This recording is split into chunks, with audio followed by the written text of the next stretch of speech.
This is Ivan, and Ivan is trying to become an intermediate player. He's playing lots of games, he does lots of tactics. Ivan watches all the latest YouTube videos, he reads a lot of books, and yet he stays stuck at the level of exactly 800.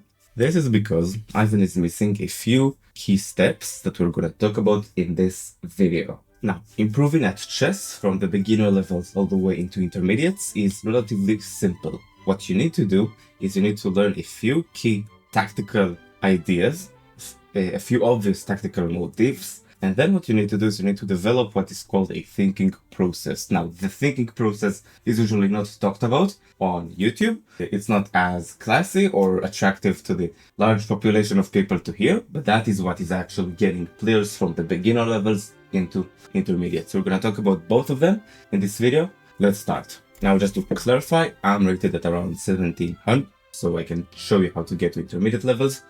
I've managed to win a bunch of tournaments, right, that you can see, which is very nice. Anyways, let's get straight into this video. Now, a quick and immediate action step that you can do, by the way, that would literally help you a lot when you're trying to get to warm up in chess and understand tactics, is doing on the Lichess website something which is called a puzzle streak. So this is this one, puzzle streak. And when you click on this, what this is doing is it's basically going to give you a bunch of puzzles that you need to complete without failing. So for example, this, and then it will give you another puzzle, and then it will give you another and another and another in a very obvious way. Now, the main motive behind this is that you're going to do this as a warm-up before every game that you do. It's going to make your tactical vision a little bit better if you do it once. For example, you could finish off 20 puzzles in a row, then the next time you could do 22, and the next time 25, like immediately after this. After this, it's going to make you a little bit better in tactics, and this is, by the way, something that you can do right now as watching this video, just to get used to doing this before a game. First action step. Now, the second thing that you can do is when you go into chess.com, it's literally related to the time that you have to play. So, for example, if you're going to play in a 10 minutes time frame, you're going to have a little bit of a more difficult time to think before every move that you make, in comparison to if you were playing in a 15-10, which is not a lot more, but it'll give you certainly more time to think and play more accurately. And that's the second action step that you can take. Literally take this time frame from 10 minutes rapid, which is what most of you have, and switch it from 10 to 15-10. The simplest thing that you can do, and it's literally something that you don't need even to wait after this video. You can do this right now. Also, if you want, and this sort of like immediate actions steps can apply to you, you can consider subscribing to this channel. I'll show you more and more tips and advice that can help you get better from a beginner player all the way into an intermediate player. It's something that you can do right now, and it'll pay dividends in multiple times fold in the future. So click on the subscribe button too. Anyways, now there are 4 tactical ideas that you need to understand in order to get from beginner levels into intermediates. And we're gonna go and do very hard puzzles for them right now. Specifically, they're gonna be very hard, so that you will have an easier time when you're gonna do them in Lichess or chess.com. So the first one is called a discovered attack. Black just moved the bishop from c8 to g4. It's white's turn to move. The bishop is aiming against the queen. What can we do to win a piece in this tactic? Again, it is for beginners. And I'll give you a hint, if you're a beginner watching this, the rook is aiming against the king, right? You need to remember this. This is called a discovered attack. Let's see, how would you do this? The knight will take, and try to say this in your mind. The knight will take the pawn, it will be here. Now, after the knight gets here, the bishop will be here, he will take the queen. The rook here aims against the king, and then our knight is here on e5, right? So then what we could do is we could capture this knight, and there will be a check against the white king. Let's see this now in action. Knight takes, right? The bishop has to take, otherwise we will have our own discovered attack. It's terrible for black. The knight takes, right? It's our turn now, and we are doing a check. Now there's a check against the king, and the knight is turning against the queen, right? Let's say, for example, they jump with the knight to defend, right? We are taking this queen. The king will take, for example, or the rook, or whatever, it doesn't matter at this point, and then we will take this bishop. You get what I mean? Now you're just up a piece. Excluding this knight, whichever way black will take it from us, we are now up a piece. We're gonna take this one. So there's literally 2 pieces for our 3 pieces on the board, which is a winning endgame. That is a hard puzzle for beginners on the discovered attack. You can go ahead to chess.com and just test this for yourself. The next one is much simpler. It's called a skewer. Basically, one piece aims against another important piece. This piece has to move, and the important piece has behind it another important piece, and it'll take that piece. If that makes sense. Now, what's the move that you think of as black? It's bishop to d5, right? It aims against the queen and the rook. White blundered beforehand in here. Let's say, for example, the queen moves in a random direction. So that's the motif of this. It's a lot simpler than the previous one, but yet it is very important to understand this, because you will see this as a beginner. If you're, for example, 800, this can happen a lot. This and the discovered attack. Now, the third and important motif is called a fork. Let's assume for a moment that this king moves to f6, just as an example. And I'm gonna do this one with you because it's going to look a little bit complicated if you've just started. This is obviously a blunder. The rook checks, okay? The king will have to move. And the fork tactic is where one piece, like this knight for example, now checks the king, aims against this one, and it also aims against the rook, right? It's where one piece aims against 2 different ones. That's the fork tactic. It is super common in the below 1200 elo range, and you're gonna see this one a lot happening. I would highly suggest that if you reach this point, literally pause the video and do at least like 20 times of each tactic. You can specify on chess.com for a specific tactic, right? You can go to puzzles and you will have an option which is called custom puzzles. I'd suggest you literally right now to pause and do this, because it will save you a lot of time. Later on in the future, you can customize it and it'll give you an option to go for fork, tactic, discovered attack, pin. It's very simple there. Highly suggest that you'll do this 20-30 times at least. It's very simple once you get the hang of it, but it is super important. Now, one last tactic which is very important. It's called the pin.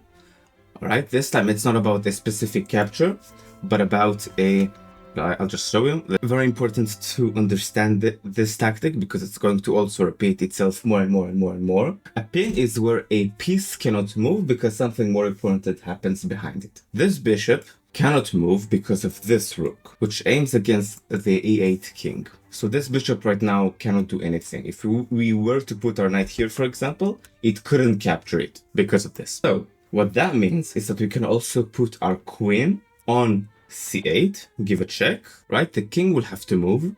There's only one square where it can really move to. And again, because this bishop is pinned against this rook, this square is free. This square on f5. So what you can do is you can put your knight on f5, and that's a checkmate. Just another quick sample of the pin tactic. Now, these are tactics. You will see them repeating, and why is this so important? It's so important because that is the basic getting better in chess. There's tactics, there's openings, and there's your thinking process, basically avoiding blunders, etc. We're going to talk about tactics, and we're going to talk about your thinking process. Let's talk now about your thinking process. Now, for the second part of this video, what we need to talk about is how do we develop your thinking process. And it is very simple. We need to ask before every move the right questions that will basically make the game a lot easier for you when you play the game. Now, it's more important that you ask these questions over and over again up until the point that you get it, that you do it like on automatic. I suggest you to write this on a piece of paper, because this will then translate into you playing this in actual games. So the first one is, what is my opponent's strongest reply? The second question is, what is my target?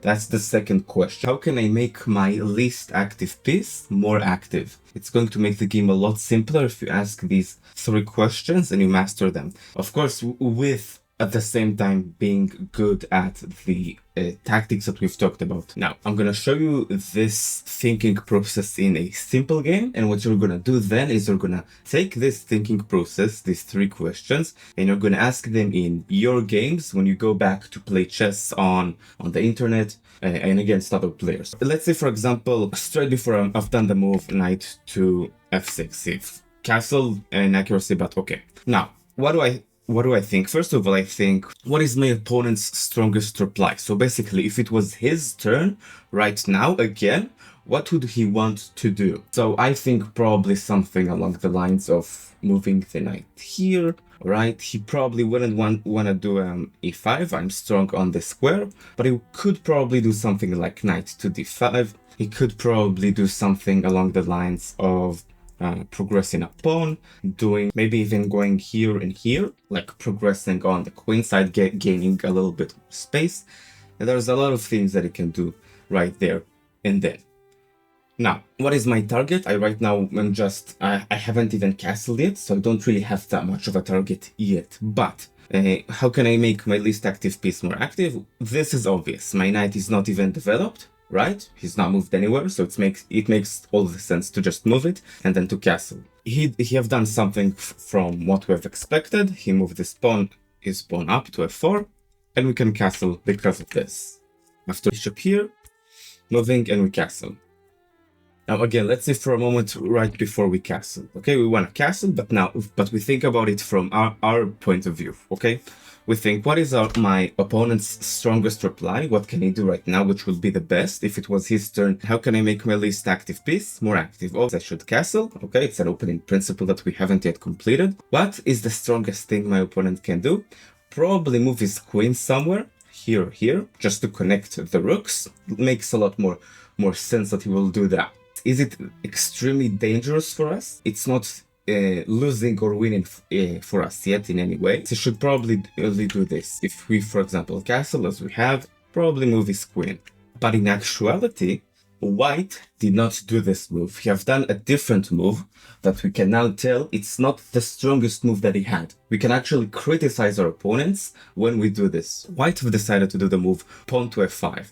And I want you to think, what does this move do? It doesn't do good for White, actually. This pawn on f4 attacked the e5 square. Our knights, for example, couldn't go in here. Now it can. And now this is a good thing for us, because when we ask, how can I make my least active piece more active? We have the rook, of course, that does nothing. And we have also the knight that could go here in the future, and he will attack d3 and f3.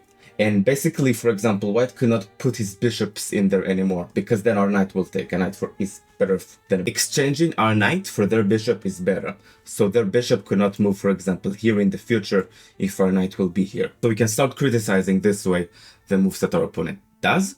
What is my target? I do not see like a point to attack really at this point of the game. It's not that late yet that we need to really attack something. I just think, what is my least active piece? We have just talked about how this rook, for example, is aiming at this pawn that does nothing, right? So putting it on the c8 file will give it an open file against the knight. It's giving it a bigger scope, which is better for us. And then we can also, after he connects his rook, do what we've wanted, which is to put the knight on e5. Sweet. We can use this thinking process to criticize the moves that our opponents do, and to basically ask, is it a good move or a bad move? Usually they're doing bad moves anyway, and we can utilize it for our advantage. He decides to move the rook to d1. Now again, using this thinking process, what is my opponent's strongest move if it was his move right now? There's not a lot of strong moves he can do right now that are extremely strong. His pieces are already all out. He cannot really progress his pawns, maybe here, but I don't see something which is very, very strong for him right now. What is my target? Probably actually now I have a target, which is one of the bishops, because remember that trading one of their bishops for one of our knights is good for us, because a bishop is stronger. So that is a possible target. Now a target can be a pawn that we want to take. A target can be a piece that we want to exchange to. It can be a weak square, like it was on e5 that we want to control. It can be anything, but something that we have are aimed against. It's important to have that. So what I think about is, again, this bishop, and I want to move my knight to g4 to try to see if I can trade it. Maybe it would work, maybe not. I don't know yet, but it's something that is now a little bit of a problem for him, which is always good for me. Now in here, to be honest, I've made a bit of an inaccuracy because I thought, okay, what's the strongest move that I can do? Probably connect the rooks, right? So I moved my queen here. Apparently I've made a bit of an inaccuracy because now, if you're taking a look, my bishop on d7 only controls, like, aims only at e6, c4, here and here. It's a very weak bishop in comparison to this knight, which is actually quite strong because it controls f2 and e3. And actually, this time, my opponent does want to trade a bishop for a knight. This time it's actually a good trade because his pawns are on white squares. He's strong on the white squares because of this, so he actually can trade this bishop, right? And I'll end up with a bishop which is a little bit weaker than this knight, for example. This time it's actually something in his favor. Anyways, I want you to see the precise set of moves that is going to happen on the board. What is the strongest reply in here? And it may be the one that you're not thinking about right now. Try to calculate a little bit. What is my least active piece? How can I make it more active? And what can be a target? What's a target here? This knight is protected by one piece, the queen. And you probably think about this now. I want you to still try to find this out yourself. The knight on c3. Let's say the queen takes, obviously. It's a sacrifice of the rook for the knight. But then what I can do is I can place my knight here on e4, and then the queen will be tied to this knight. So let's say, for example, she will move here to e2, and my knight will be here. It could jump into f2, and it could fork the rook and the queen. So that's a tactic, actually. That's a sacrifice tactic. I've took the knight. I'll show you. Rook takes, the queen takes. It took with the knight. Queen, of course, moves. Now, instead of moving here, which is what I should have done, I've made a move that kind of helps him. Then the move bishop here. And now he can save himself, because what he can do now is he can move the bishop here. And this one will defend the knight, right? And then if I'll go in with the move that I wanted, once the queen moves away and he takes this rook, it'll be kind of like just a weird sacrifice that I've made and I've lost a piece. Anyways, I was fortunate enough he didn't see this, and I have decided to go again with my plan anyway, with a discovered attack this time. I take the rook, queen takes, and I managed to also capture another piece this way, taking the knight, queen takes, bishop takes, and it's absolutely win for me. And at this point, I'm obviously winning. I'm up 5 points of material because of this. Taking here, bishop moves. I could absolutely, if I want to move my bishop back. I've done rook here. It's still absolutely fine, because if he tries to fork my two bishops, one of them will hop onto e4, attacking the other one. It's absolutely winning for me. And yeah, that's how I've managed to win a game. I'm thinking in 3 levels, in 3 different questions. So again, first of all, what is my opponent's strongest reply? When you ask this, usually you can predict what is the best thing that they can do, and they can't do something better than the best move, which is usually something that they won't do. So you utilize it for your advantage. First question. Second question is, what is my target, if you have one? And the third question, which is even the most important one of all these 3, how can I make my least active piece more active? These questions are developing a thinking process. Now here's an action step. Pause this video, go into chess.com or Lichess, wherever you play chess, and play against the exact same bots that you used to play against, but with this thinking process. If the style of how you play slightly changes, it means that this thinking process is working and you're getting a little bit better. Now, with that being said, that's it for this video. If you have any questions, leave them below. And if you want, you can also, again, subscribe to this channel. I help chess beginners become intermediate and advanced players. And I'll see you in the next video. Bye.